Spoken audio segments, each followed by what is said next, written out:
Video ini disponsori oleh Syam Creative Design. Bismillahirrahmanirrahim. Assalamualaikum warahmatullahi wabarakatuh, para sahabat pejuang Riyadhah. Syukur alhamdulillah, alhamdulillahi wassalatu wassalamu ala rasulillahi sayyidina Muhammadin sallallahu alaihi wasallam. Allahumma sholli ala sayyidina Muhammad wa ala ali sayyidina Muhammad. Allahumma sholli ala sayyidina Muhammad wa ala ali sayyidina Muhammad. Apa kabar para sahabat pejuang Riyadhah? Sudah sampai mana nih Riyadhah hari ini? Tetap semangat ya. Syukur alhamdulillah, hari ini aku masih diberi kesempatan oleh Allah Subhanahu wa taala untuk bisa berbagi lagi sama teman-teman tentang testimoni WY40H dan SYA40H. Oh ya, sekedar mengingatkan ya, nanti malam kita masuk di malam nisfu Sya'ban, tepatnya ba'da maghrib. Karena malam nisfu Sya'ban itu termasuk dalam waktu yang mustajab untuk berdoa. Nih buat teman-teman yang hajatnya belum dikabul ya, hajat apapun itu, yang kecil ataupun besar, yuk lakukan amalan-amalannya di hari ini, perbanyak amalan-amalannya, karena menurut Imam Al-Ghazali radhiyallahu anhu mengistilahkan malam nisfu Sya'ban itu sebagai malam yang penuh dengan syafaat atau pertolongan. Kita perbanyak amalan master ya. Masih ingat kan amalan master itu apa? Ya, astagfirullahalazim itu sebanyak-banyaknya. Ditambah juga tahmid sama takbirnya, sholawat nabi. Terus kalau bisa, ini dianjurkan untuk membaca surat Yasin 3 kali. Yang pertama itu diniatkan untuk memohon panjang umur dan ketaatan serta ketakwaan. Terus yang kedua, Yasin bacaan yang kedua, itu dibaca untuk memohon diluaskan rezeki yang halal dan menolak bala. Yang Yasin ketiga itu dibaca untuk memohon ditetapkan iman Islam hingga akhir hayat. Ya, hari ini aku bakal bawain satu testimoni ya dari sahabat pejuang Riyadhah. Nah, beliau ini sempat mengirimkan testimoninya melalui grup diskusi Riyadhah WY40H. Beliau bercerita saat mengamalkan atau Riyadhah WY40H, bukan hanya dikabul, malah dapat ujian yang besar. Ya seperti yang kita tahu ya, kita itu mengamalkan amalan apapun, gak cuma Riyadhah WY40H, bisa juga sholawatan, amalan mas, atau amalan-amalan lainnya, itu gak semuanya ya, langsung hajat tiba-tiba kabul kayak gitu. Ada yang hajatnya itu dikabul setelah beberapa bulan kemudian, beberapa tahun kemudian. Diuji dulu, baru deh keajaiban Allah itu datang. Semuanya tergantung sama keyakinan kita sama Allah, seberapa besar sih yakinnya sama Allah, seberapa besar sih sabarnya kita. Dan alhamdulillahnya, sebut aja KSN ya. Nah, KSN ini saat diuji, beliau ini nggak berhenti riyadhahnya, jadi digaspol terus. Dan ternyata setelah itu, setelah ujian datang, ada keajaiban-keajaiban Allah yang nggak pernah disangka sebelumnya. Seperti apa ceritanya, kita langsung aja ya, bacain testimoninya. Bismillahirrohmanirrohim. Assalamualaikum teman-teman. Aku mau sharing nih, pas aku ketemu dengan konten YouTube Kak Ovi, aku langsung tuh ikutan riyadhahnya.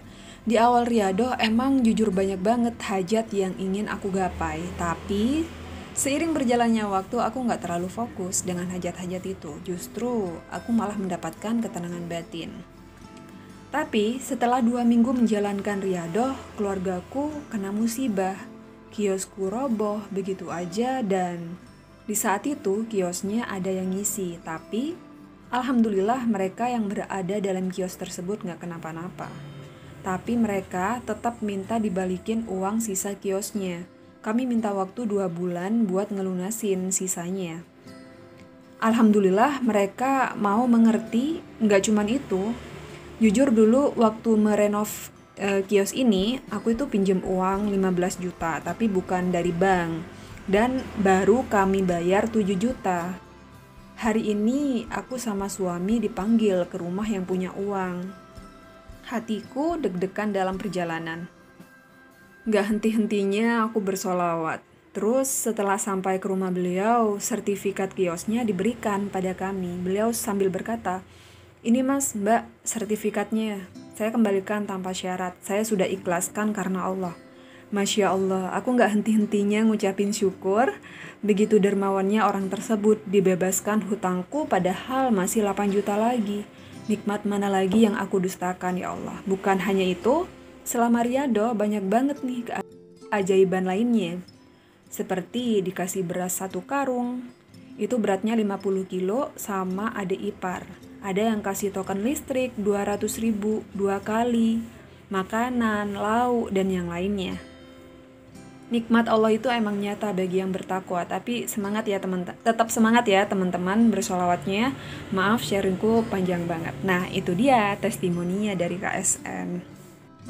Masya Allah tabarakallah ya. Jadi KSN ini punya kios. Nah kiosnya itu tiba-tiba aja roboh pas beliau ngedawamkan atau ngeriadoh W40H 2 mingguan kayak gitu. Nah ketika roboh itu beliau ini sempat berhutang untuk ngedekor atau ngerenovasi kiosnya ini sebesar 15 juta, tapi beliau masih bayarnya 7 juta, tinggal 8 juta sisanya. Ya yang namanya orang kena musibah kayak gitu ya, terus harus membayar hutang, sisa hutangnya 8 juta, ya pastilah deg-degan, ada rasa sedih juga, gimana caranya bayar, toh kiosnya juga roboh kayak gitu ya, belum lagi harus bayar hutang dan lain-lain. Dan ternyata KSN ini dibebaskan hutangnya secara nggak disangka-sangka dan tanpa syarat kayak gitu.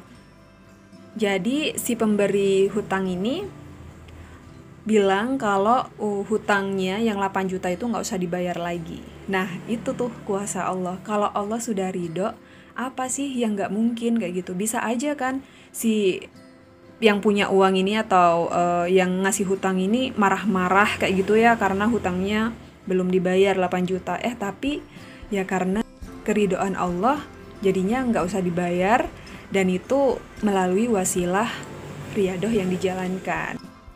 Buat kamu yang ada di posisi KSN seperti ini ya, mungkin punya hutang atau punya hajat-hajat yang lainnya, aku doakan dan aku sarankan tetap istiqomah, gantungkan semuanya sama Allah. Seperti yang diriwayatkan oleh hadis qudsi, wahai hambaku, aku punya keinginan dan kamu pun punya keinginan. Yang pasti terjadi hanyalah keinginanku. Aku akan berikan apapun yang kamu inginkan jika kamu ikuti keinginanku. Jika kamu tidak mengikuti keinginanku, aku akan lelahkan kamu mengejar keinginanmu. Dari hadis ini kita sudah tahu ya, Allah itu pasti sudah punya rencana lain, punya rencana yang jauh lebih baik. Jadi saat kita punya hajat apapun itu, ikuti aja perintah Allah yang melalui amalan-amalan atau ibadah-ibadah. Karena apa? Kalau seandainya kita mengejar hajat kita tanpa kita minta keridhoannya Allah, itu bakalan capek teman-teman. Hajat kabul tanpa keridhaan Allah pun juga sia-sia kayak gitu ya, karena nggak ada nilai ibadah di dalamnya. Ya itu aja podcast kali ini, semoga ini bermanfaat dan jadi motivasi buat kamu agar tetap istiqomah, tetap semangat ya. Apapun hajat itu, kita nggak usah banyak tanya kapan dikabulnya. Udah, nggak usah mikir itu, lakuin aja. Nanti Allah yang ngatur kapan waktunya. Itu aja podcast kali ini, kita jumpa lagi di podcast selanjutnya. Wassalamualaikum warahmatullahi wabarakatuh.